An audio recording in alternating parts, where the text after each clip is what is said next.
Por favor, acorde. Eu me casei contigo não pelo dinheiro, mas pelo segredo que você deixou para mim. A madrugada tinha um cheiro úmido de terra e segredo. O vento roçava as cortinas rasgadas do quarto estreito, fazendo-as dançar como almas inquietas. Lá fora, o mundo dormia. Mas dentro daquele pequeno cômodo, sentada na beira de uma cama desfeita, havia uma mulher que não dormia havia 3 dias. Os olhos dela, afundados sobre olheiras escuras, encaravam o nada, como se já tivesse desistido de chorar. Seu nome era Helena Duarte. Tinha 29 anos, mas o tempo lhe pesava como se já tivesse vivido 70. As mãos calejadas, acostumadas com o sabão barato das casas onde trabalhava como faxineira, tremiam enquanto ela folheava, pela 100ª vez, o envelope amarelo que recebera naquela tarde. Dentro dele, apenas um contrato e uma escolha cruel.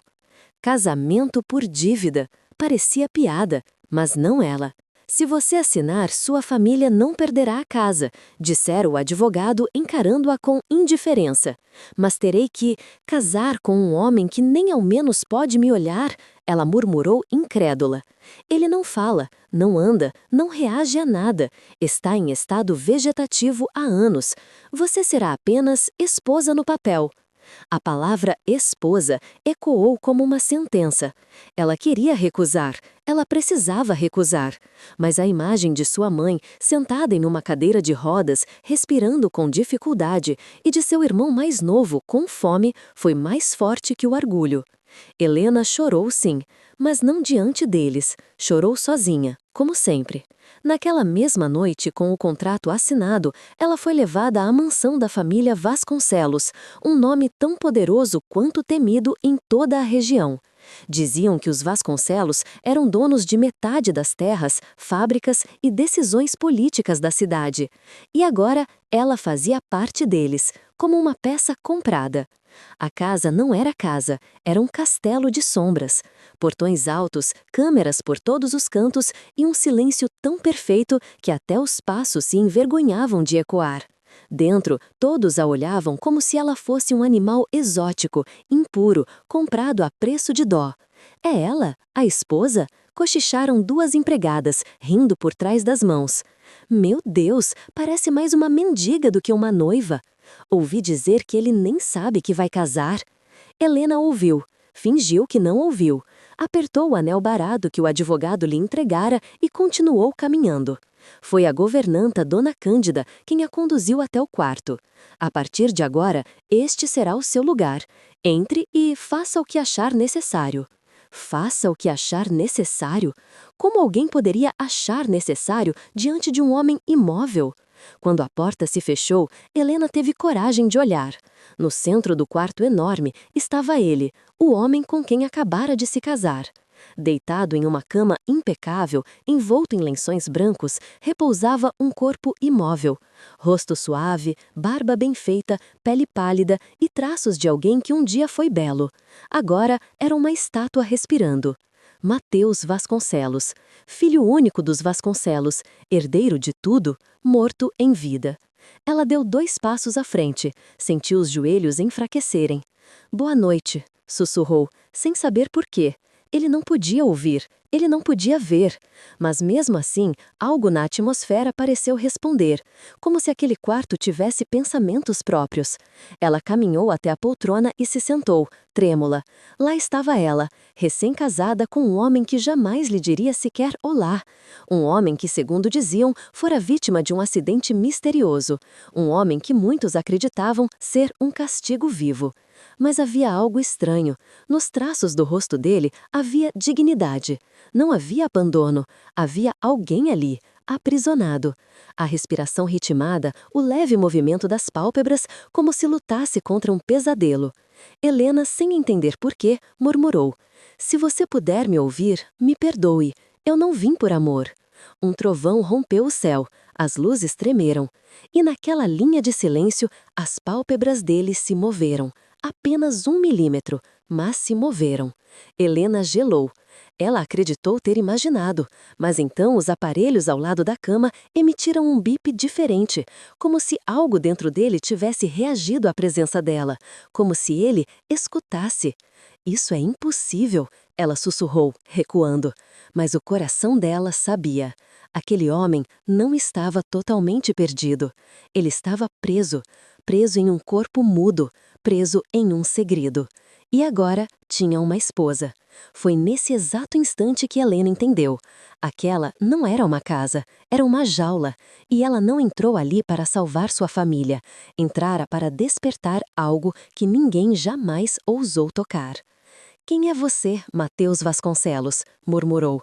O vento soprou de novo. A cortina se ergueu como um véu. E então, pela primeira vez desde que entrou, Helena sentiu medo, não dele, mas do que viria depois. O sol da manhã não trouxe alívio. Apenas revelou com mais clareza o peso daquele lugar. A mansão Vasconcelos, vista sob a luz do dia, parecia ainda mais fria do que a noite. Helena despertou na mesma poltrona onde adormecera, com a nuca dolorida e a alma ainda mais cansada. A primeira coisa que viu foi ele, imóvel, silencioso, mas estranhamente presente. Mateus. Ela levantou devagar, sentindo o corpo quebrado pela posição, e se aproximou da cama. "Bom dia", murmurou sem saber se falava com um homem, com um corpo ou com um mistério. Nenhuma resposta, apenas o som dos aparelhos. Mas havia algo nos olhos fechados dele, uma leve tensão, quase imperceptível, que a impedia de vê-lo como um vegetal. Foi então que a porta se abriu sem aviso. Uma mulher alta, perfeitamente penteada, entrou como quem inspeciona um cômodo, não como quem visita um filho. O perfume caro chegou antes da voz. "Você é Helena", disse com uma voz limpa, fria, cortante. "Sou Vera Vasconcelos, mãe de Mateus." Helena tentou responder, mas as palavras se enroscaram na garganta. Vera não esperou. "Não se iluda. Você não é esposa. Você é um acordo." Aquelas palavras bateram como tapas. "Eu vim apenas para cumprir o que foi decidido", Helena conseguiu dizer. "Decidido por quem? Pelos médicos? Pelos advogados? Ou pela sua pobreza?" Vera disparou, aproximando-se da cama do filho. "Se está aqui acreditando que haverá lugar para sentimentos, esqueça. Meu filho não voltará, e você não mudará nada." Ela tocou o rosto de Mateus com delicadeza. Ele já não sente nem dor, nem amor. Helena engoliu em seco, mas guardou aquelas palavras onde sempre guardava insultos, no estômago vazio. Os dias que se seguiram foram uma repetição quase mecânica. Café da manhã servia-se às 7. O corredor principal era proibido. Ninguém pronunciava o nome Mateus à mesa. Helena tornou-se um fantasma dentro da casa. Passava as horas sentada no quarto, lendo em silêncio ou apenas observando-o. Por mais que tentasse, ela não conseguia enxergá-lo como um corpo ausente. Havia respiração, havia vida. Foi numa tarde chuvosa que o primeiro sinal apareceu. Ela estava trocando a água das flores quando ouviu um som, baixo, como um gemido. Virou-se rapidamente. Mateus permanecia imóvel, mas algo em sua expressão havia mudado. A mandíbula, antes relaxada, parecia trincada. "Mateus?", Helena chamou, ansiosa. "Você me ouve?" Nenhuma resposta, apenas a chuva no vidro. Mas um arrepio percorreu seu corpo. Ela sabia, ele estava tentando. Durante o jantar, Helena ousou mencionar: "Eu acho que ele sente algo, talvez consciência." As conversas cessaram, olhares ergueram-se, e então o som seco da colher da senhora Vera contra o prato. "Nunca mais diga isso nessa casa." O patriarca Dr. Augusto Vasconcelos, homem de poucos gestos e olhos duros, limpou os lábios lentamente com o guardanapo. "Meu filho está morto para o mundo. O que resta aqui é apenas carne respirando. Mas eu vi, Helena tentou completar. Você não viu nada, Augusto interrompeu firme. E se continuar imaginando, será melhor que volte para a pobreza de onde veio. Silêncio. Ninguém ousou contestar. Apenas a irmã caçula de Mateus, Bianca, observava tudo de longe. Ela não riu, não insultou, apenas olhou Helena como quem vê alguém perigoso, ou necessário. Naquela noite, Helena voltou ao quarto com passos hesitantes. Parou diante da cama. Eles disseram que você está morto, sussurrou. Mas seus olhos não acreditam nisso, não é? Um trovão distante respondeu, fazendo o vidro vibrar. Foi então que aconteceu. Tão sutil que poderia ter sido imaginação, mas não foi. Uma lágrima. Uma única lágrima escorreu do canto do olho de Mateus. Helena recuou, levando as mãos à boca. O coração batia tão forte que parecia querer quebrar as costelas. Meu Deus, você está aí, ela murmurou emocionada. Sem pensar, ela se aproximou e segurou a mão dele. Estava quente, viva. Se você me escuta, eu não vou abandoná-lo. Neste instante, a porta se entreabriu. Helena soltou a mão dele rapidamente. Uma sombra observava. Era Bianca. Com voz baixa, ela disse: se alguém souber, eles vão tirá-lo de você. E desapareceu no corredor. Naquela madrugada, Helena não dormiu, nem fechou os olhos. A mansão estava cheia de segredos, mas agora também estava cheia de perigo. E Mateus não era apenas um corpo, era uma verdade aprisionada. E ela acabara de se tornar sua única testemunha. A madrugada parecia mais longa dentro daquela mansão, como se o tempo fosse controlado pelos segredos que viviam nas paredes. Desde a lágrima solitária que escorreu do rosto de Mateus, algo mudara em Helena. O medo que antes a paralisava começava a se transformar em um tipo de coragem silenciosa, como a de alguém que, mesmo frágil, decide lutar contra o invisível. Ela não conseguia tirar da mente o olhar de Bianca e aquelas palavras sussurradas na porta. Se alguém souber, eles vão tirá-lo de você. Aquilo não era um alerta comum, era uma confissão. Alguém, dentro daquela casa, sabia, e alguém temia. Na manhã seguinte, Helena pediu permissão para descer até a biblioteca, alegando que gostaria de ler. Esperava uma recusa, mas, para sua surpresa, a governanta apenas assentiu. Talvez acreditassem que ela era inofensiva demais para representar risco. A biblioteca era um cemitério de memórias. Prateleiras antigas, retratos empoeirados dos ascendentes da família e um silêncio que parecia observar. No canto, em cima de uma cômoda de madeira escura, um porta-retratos chamou sua atenção. Um homem jovem, sorridente, usando um uniforme de equitação. Ao lado dele, um cavalo negro e uma fita de campeonato dourada. O nome gravado na placa: Mateus Vasconcelos, Grande Prêmio Nacional de Hipismo. Helena tocou a imagem com a ponta dos dedos. Aquele homem vibrante, campeão, livre, era o mesmo que agora repousava imóvel em uma cama. O contraste a aferiu por dentro. Ele não nasceu para o silêncio, murmurou. De repente, passos ecoaram atrás dela. Helena virou-se rapidamente, escondendo o porta-retratos de volta ao lugar. Era Bianca. Você não deveria estar aqui, disse a jovem, encostando-se à porta, braços cruzados. Eu só queria conhecê-lo, saber quem ele foi, respondeu Helena, com sinceridade. Bianca a observou com um olhar difícil de decifrar, mistura de desconfiança e esperança. Todos aqui preferem esquecer quem ele foi. É mais fácil acreditar que ele está perdido do que admitir o que aconteceu. O que aconteceu? Helena perguntou com a voz quase sem ar. Bianca hesitou, depois disse apenas: ninguém adormece assim por acaso. E foi embora.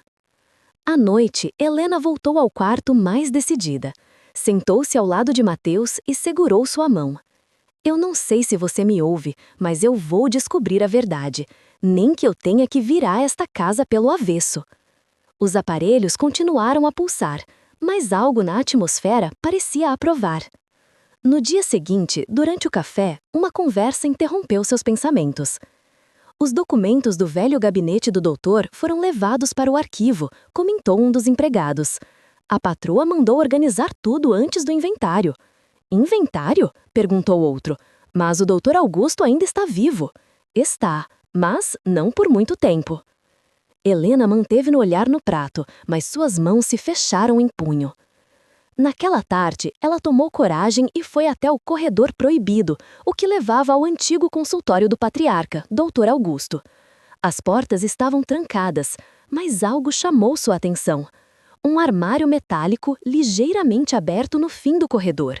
Dentro, pastas, documentos, arquivos médicos. O coração dela bateu forte. Ela retirou uma das pastas. Nome do paciente, Matheus A. Vasconcelos. Diagnóstico oficial, estado vegetativo prolongado. Mas abaixo havia algo mais. Um relatório rasurado.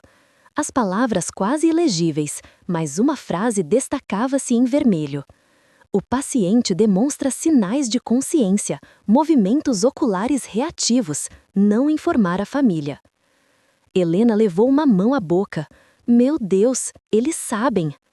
Outro relatório, mais recente, com a assinatura de um médico desconhecido.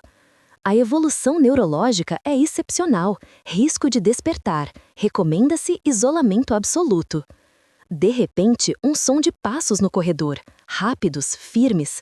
Helena guardou os papéis sob o casaco e correu para trás de uma cortina pesada, respirando devagar. A porta se abriu. Era Vera Vasconcelos. Ela falava ao telefone, fria como gelo.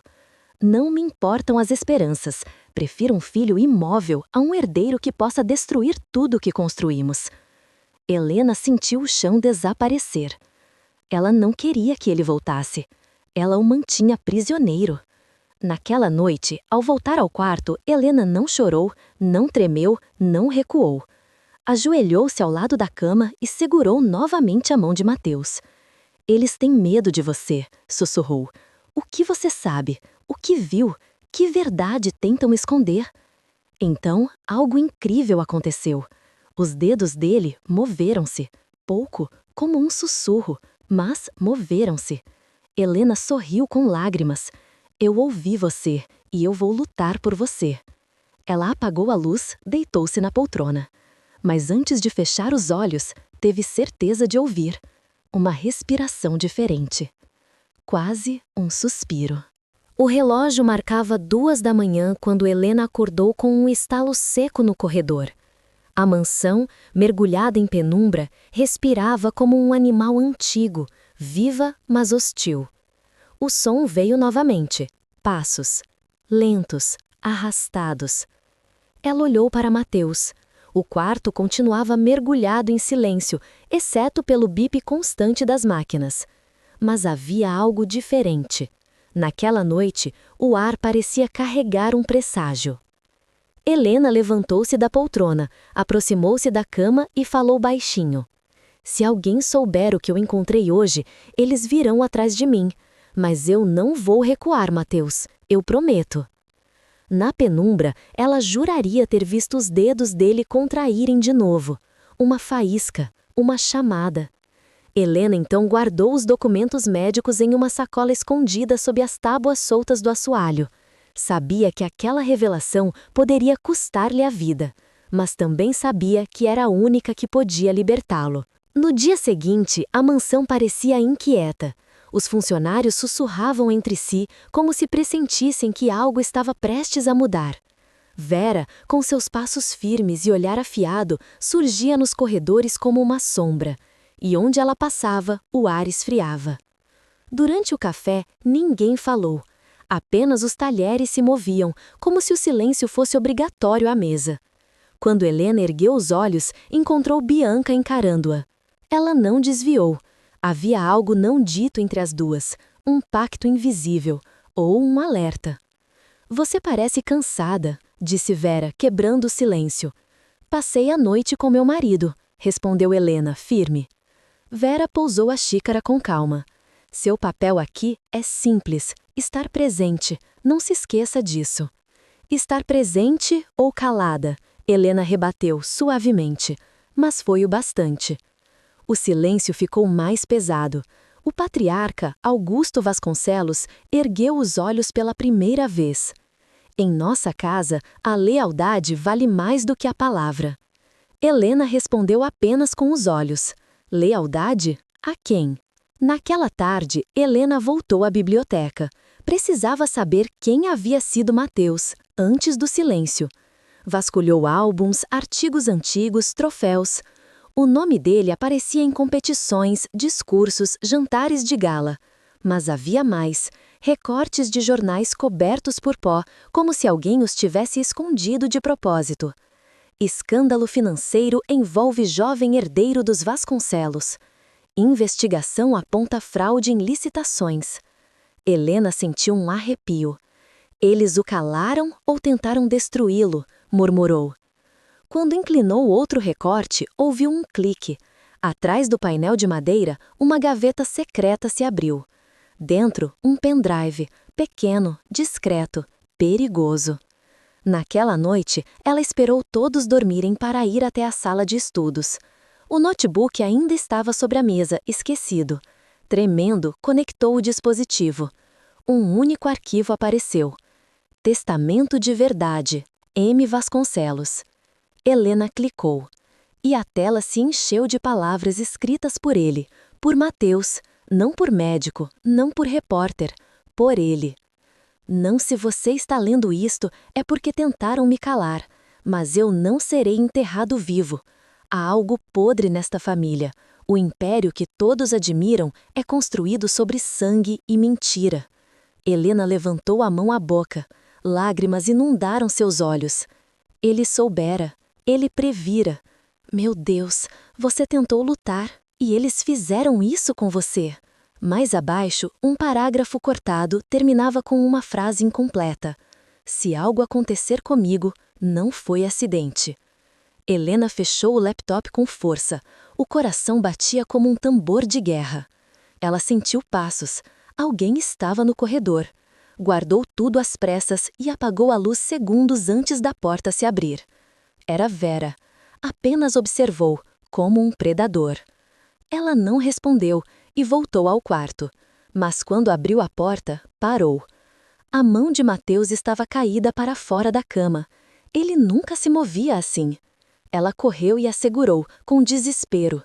Se você me entende, me dê um sinal, qualquer um. E então, algo impossível aconteceu. A ponta dos dedos apertou os dela. Suave, lento, fraco, mas real. Helena caiu de joelhos, chorou, não de tristeza, mas de reconhecimento. Eu estou com você, Mateus. Eu juro, eu vou trazê-lo de volta, nem que eu morra. No corredor, silenciosa e escondida atrás da porta, Bianca testemunhava tudo. Ela não chorou, mas murmurou para si mesma. Ele finalmente encontrou alguém que o vê. Na mansão dos Vasconcelos, o silêncio já não era calma, era alerta. Algo invisível havia mudado desde que Helena encontrara aquele arquivo e segurara a mão de Mateus. A casa, antes dominada por sombras imóveis, agora parecia observar. Cada corredor, cada retrato antigo, cada porta semiaberta, tudo vigiava. E pior de tudo, alguém também vigiava. Na manhã seguinte, Helena percebeu que algo havia sido mexido em seu quarto. A cadeira onde deixava seu casaco fora movida alguns centímetros. A gaveta com seus poucos pertences, ligeiramente aberta. Alguém procurava algo. Ela não reagiu, mas entendeu a mensagem. Sabemos que você sabe. Ao descer para o café, todos já estavam à mesa. O clima estranho, quase cerimonial. Vera, impecável como sempre, usava um colar de pérolas que tilintava a cada movimento. Dormiu bem, Helena? Perguntou ela, com um sorriso muito leve. Leve demais, para ser sincero. O suficiente, respondeu sem se curvar. Ótimo, disse Vera. Hoje, Mateus terá um novo exame médico. Um especialista virá avaliá-lo. Seria bom se você não estivesse por perto. Certas cenas causam falsas esperanças. Helena entendeu perfeitamente o que aquilo significava. Queriam avaliar Mateus longe dela. Talvez drogar, talvez silenciar qualquer resíduo de consciência. Mas antes que pudesse responder, Bianca interveio. Acho que Helena deve ficar. Ela é esposa, afinal. Vera virou-se lentamente. Esposa no papel, não na história. O patriarca, Augusto, limpou a garganta. A visita médica é assunto de família, e família, Bianca, sabe seu lugar. Bianca baixou os olhos, mas Helena viu. Aquilo era submissão forçada, havia dor e culpa. No quarto, Helena aproximou-se de Mateus. Seus olhos continuavam fechados, mas agora ela já não o via como um doente, via um sobrevivente. Eles vão tentar enterrá-lo de vez hoje, sussurrou. Mas eu estarei aqui, eu prometi. Ela tirou discretamente o pendrive de dentro do sapato e o escondeu no forro da poltrona. Cada passo agora tinha de ser calculado. À tarde, o médico chegou, Dr. Henrique Lacerda. Não usava jaleco, apenas um terno escuro e olhar técnico. Era um neurologista respeitado, mas quando entrou no quarto e viu Mateus, seus olhos tremeram. Helena percebeu imediatamente. Ele conhecia aquele rosto. Talvez a verdade. A esposa deseja ficar durante a avaliação? Perguntou ele com polidez. Antes que Vera pudesse responder, Helena disse: sim, eu fico. Vera, de longe, observava com ódio silencioso.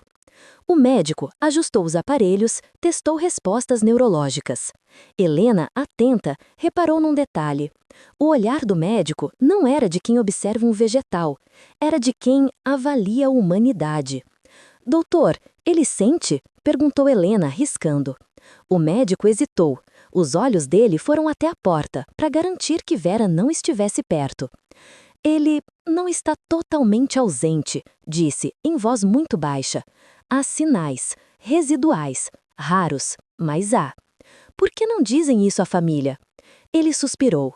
Porque alguns herdeiros preferem silêncio ao despertar. Helena sentiu o corpo gelar. Ele tentou denunciar alguém, não foi? O médico fechou os olhos por um segundo. Isso era confirmação. Se eu disser algo, murmurou ele, eu assino minha sentença. E se ele conseguisse voltar? Helena insistiu. E se ele pudesse falar? Se ele voltar, respondeu o médico, encarando Mateus, essa família jamais será a mesma.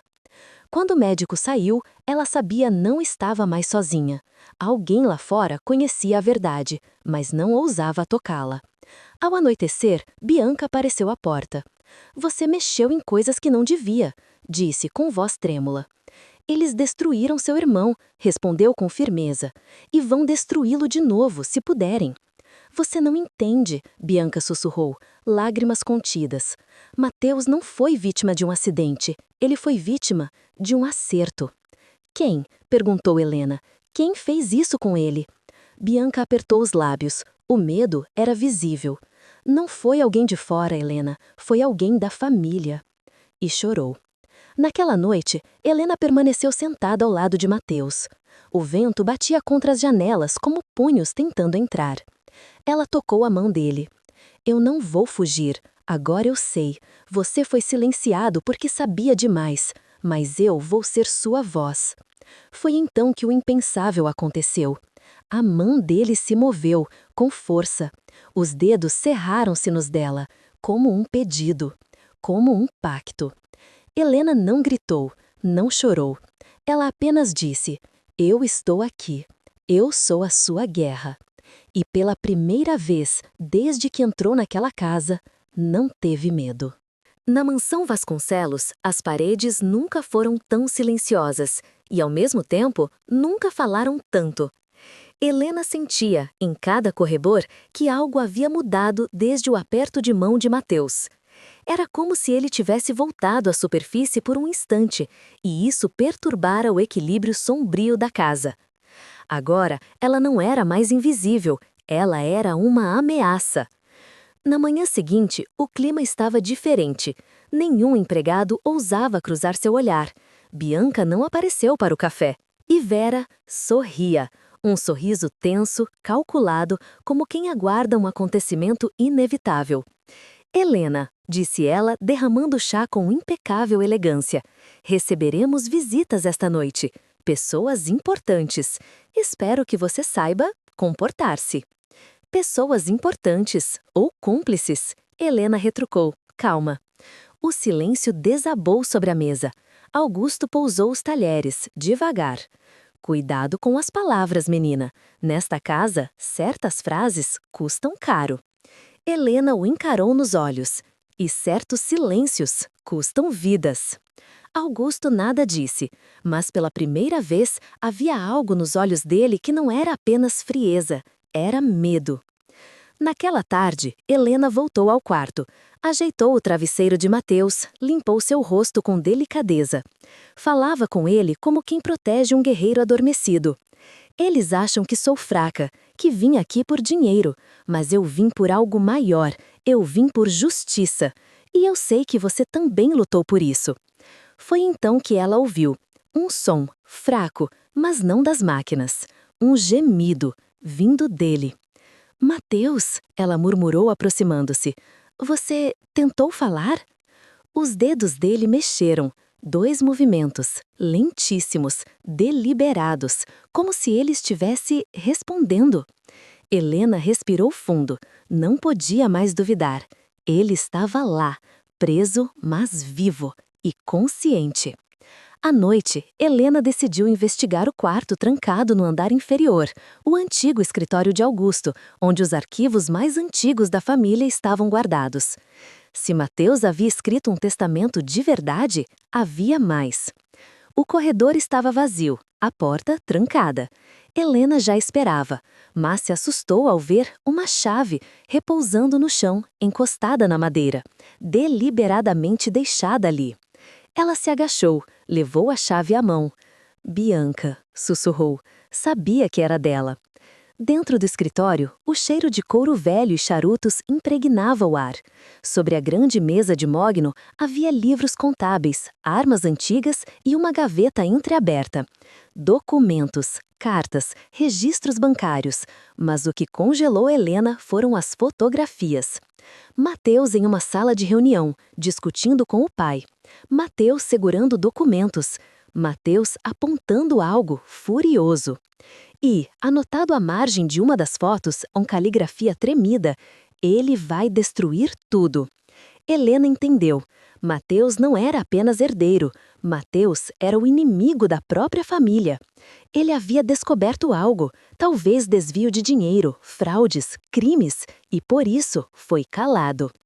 De repente, um barulho atrás dela. Porta. Helena virou-se, tarde demais. Vera estava ali, fria, imóvel, segurando uma bengala de marfim.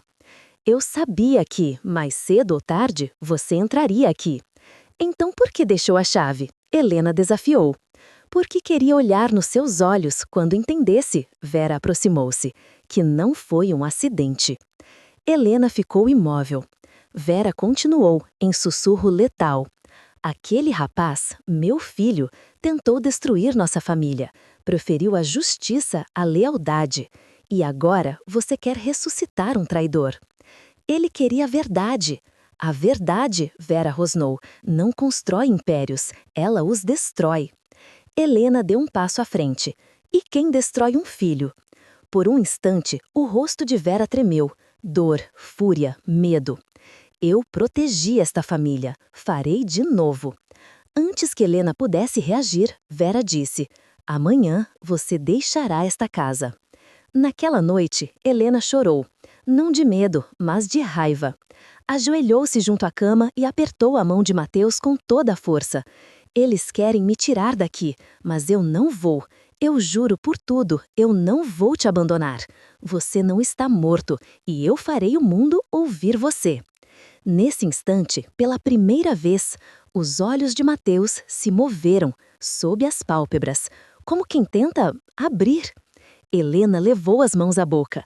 Meu Deus, você está lutando. Uma lágrima caiu do rosto dela sobre a mão dele. E então, ele apertou seus dedos, mais forte que nunca. Não era reflexo, era resposta. O amanhecer na mansão não trouxe luz, trouxe ameaça. Helena sabia antes mesmo de abrir os olhos, o plano de Vera estava em movimento. A ordem era clara, ela seria retirada da casa, separada de Mateus, calada para sempre. A família Vasconcelos não lidava com problemas, eliminava-os. Mas algo havia mudado. Antes, Helena lutava sozinha. Agora, havia dois lutando, ela e ele. Quando desceu para o salão, encontrou as malas prontas. 2 pequenas malas, com todas as suas roupas dobradas e um envelope sobre elas. Compensação final. Assine e vá embora. Vera aguardava, rodeada por 2 empregadas e um segurança discretamente posicionado atrás da porta. Agradecemos sua presença e seus cuidados, mas a partir de agora, os médicos assumirão. Sua função chegou ao fim. Ele não é um objeto para ser entregue a médicos, Helena respondeu firme. Ele é um homem e está acordando. Um leve riso deslizou pelos lábios de Vera, cruel, silencioso. Acordando? Minha pobre menina, você está confundindo seus desejos com a realidade. Pessoas em estado vegetativo não amam, não despertam, não respondem. Helena não tirou os olhos dela, mas temem a verdade. O ambiente congelou. Augusto ergueu o rosto do jornal. Os criados pararam de respirar. Vera aproximou-se lentamente. Você sabe demais. Eu sei o bastante para ficar, respondeu Helena. E se me expulsarem, eu falarei. Nesse instante, uma nova voz surgiu na escadaria. Se ela for embora, eu irei também. Era Bianca. A filha mais nova dos Vasconcelos, sempre silenciosa, sempre sombra, agora estava ali, firme, diante da mãe. Bianca, não se envolva nisso, Augusto murmurou. Tarde demais. Ela encarou a mãe. Mateus confiava em mim. Se ele ainda respira, é porque ainda luta. E se alguém aqui quer enterrá-lo vivo, não serei eu. Vera fechou os olhos. Quando os abriu, algo dentro dela parecia ter rachado. Naquela tarde, Bianca levou Helena a um lugar onde nunca ninguém ousou entrar. A ala antiga da mansão, fechada havia anos, onde os objetos pessoais de Mateus foram trancados após o acidente. Ele deixava coisas escondidas, Bianca disse. Cadernos, cartas, talvez respostas. Ao abrir a porta, um cheiro de memória abandonada tomou conta. Quadros virados, objetos cobertos por lençóis, móveis intactos, como se o tempo tivesse parado ali. Sobre uma mesa havia uma agenda de couro, com as iniciais MV. Helena abriu. Escrito à mão, em letra firme, se algo me acontecer, não procurem os culpados fora. O inimigo está à mesa. Helena levou as mãos ao peito. Ele sabia que alguém da família queria destruí-lo. Bianca assentiu com os olhos marejados. Ele descobriu documentos, desvios, pagamentos ilícitos, confrontou nosso pai. Na noite do acidente, eles discutiram. Helena engoliu em seco. Seu pai tentou silenciá-lo? Bianca hesitou. Eu não sei se foi ele, mas sei que naquela noite Mateus não caiu do cavalo. Ele foi levado ao hospital já inconsciente, sem socorro, sem investigação. Helena fechou a agenda com força. Então, ele não está em coma, ele está em cativeiro. Quando voltaram ao quarto, algo terrível aconteceu. Mateus estava convulsionando. As máquinas apitavam em ritmo frenético. O corpo dele tremeu, não de dor, mas de esforço, como se lutasse contra as próprias correntes. Helena correu até ele, segurando seu rosto. Mateus, eu estou aqui, eu estou aqui. E então, diante delas, ele fez o impensável. Tentou abrir os olhos. As pálpebras estremeceram. Um clarão úmido surgiu. Quase um olhar. Meu Deus, ele está voltando! Bianca gritou emocionada. Helena sentiu seus dedos serem apertados com toda a força. Não era reflexo, era consciência, era sobrevivência. A porta se abriu com violência. Vera entrou e, ao ver o que estava acontecendo, empalideceu. Não de medo, de pavor. Porque ela sabia. A verdade começara a acordar. A mansão Vasconcelos nunca havia sentido tanto medo quanto naquela manhã. O impossível tinha acontecido diante dos olhos de todos. Mateus reagiu. Aquele corpo condenado ao silêncio havia lutado para abrir os olhos e apertado a mão de sua esposa com a força de alguém que se recusa a desaparecer. Vera ficou paralisada à porta. Por um instante, seu rosto, sempre feito de mármore, rachou. Havia pânico em seus olhos, não pela saúde do filho, mas pelo que poderia despertar junto com ele. «Chamem o médico, depressa!» gritou Bianca, correndo até a cama. Mas Vera, firme como um muro, respondeu: «Ninguém entra, ninguém o toca. Tirem Helena daqui, agora!» 2 seguranças avançaram. Bianca os impediu. «Vocês vão tirar a única pessoa que ele reconhece?» Helena não recuou, colocou-se entre Mateus e os homens, com o corpo trêmulo, mas irredutível. «Eu sou esposa dele, e se alguém o afastar de mim, eu juro que o mundo inteiro vai saber o que fizeram.» Vera ergueu-se, altiva. «Você não é nada.» «Mas ele me escolheu», Helena disse, apontando para a mão de Mateus entrelaçada na sua. «E você tentou silenciar o próprio sangue.» Por um instante, todos ficaram imóveis. O som do monitor cardíaco preenchia o quarto com pulsos irregulares, como se Mateus estivesse tentando falar através de cada batida. Foi então que um novo som surgiu. Passos, lentos, firmes. Era Augusto. «Saiam todos», ele ordenou com a gravidade de um juiz. Até Vera hesitou. Helena e Bianca permaneceram. Augusto aproximou-se da cama. Olhou o filho por um longo tempo. Quando falou, sua voz veio quebrada, pela primeira vez. «Eu avisei a ele. Disse que certas verdades custam caro.» «Você sabia», Bianca acusou chorando. «Você o deixou assim.» Augusto fechou os olhos. «Eu o avisei para desistir.» «E ele não desistiu», Helena completou, «porque alguém precisa enfrentar o peso desta família.» Ele a encarou. «E você acha que consegue?» «Eu não estou sozinha.» Ela segurou a mão de Mateus mais forte. Nesse instante, algo rompeu o impossível. Mateus moveu os lábios, sem voz, mas com destino. Formou uma palavra, 3 letras, sim. Bianca caiu de joelhos. Helena levou a mão à boca. Augusto recuou um passo. «Se ele acordar», Vera murmurou aterrorizada, «tudo o que construímos.» «Será julgado», completou Helena, «e pela primeira vez ele poderá se defender.» Vera tremia. «Eu não permitirei.» «Chega, mãe», disse Bianca, com os olhos em fogo. «Você não protegeu a família, você enterrou a verdade.» Nesse instante, o doutor Henrique entrou, ofegante, chamado por um dos empregados. Ao ver a cena, não perdeu um segundo. «Ele está lutando, precisamos estimulá-lo. Se houver reação neurológica, poderemos tentar trazê-lo de volta.» «Ele já voltou», Helena sussurrou. Enquanto o médico avaliava a Mateus, Vera saiu do quarto, não correndo, mas caminhando como quem perdeu um trono. Augusto ficou, estático, um rei derrotado. O tempo pareceu suspenso. O monitor cardíaco apitou. Os olhos de Mateus, pela primeira vez, se abriram. Apenas uma fenda, mas havia vida, havia guerra.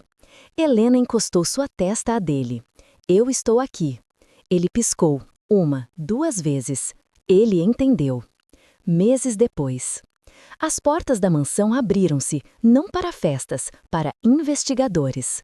Documentos vieram à luz, fraudes, frações, conluios. O Império Vasconcelos começou a ruir, não pelo escândalo, mas pela justiça. Na ala sul, adaptada como reabilitação, Mateus respirava sem aparelhos. Ainda não falava, mas olhava, reconhecia, chorava. Ao seu lado, todos os dias, Helena. Não por contrato, por escolha. Certa manhã, ele a fitou demoradamente. Com muito esforço, moveu os lábios outra vez. 2 palavras, baixas, quebradas, mas inteiras. «Obrigado, amor.» Helena sorriu entre lágrimas. Você não voltou para mim. Eu fui ao fundo para te buscar. E o mundo, enfim, pôde ouvir o homem que eles tentaram calar.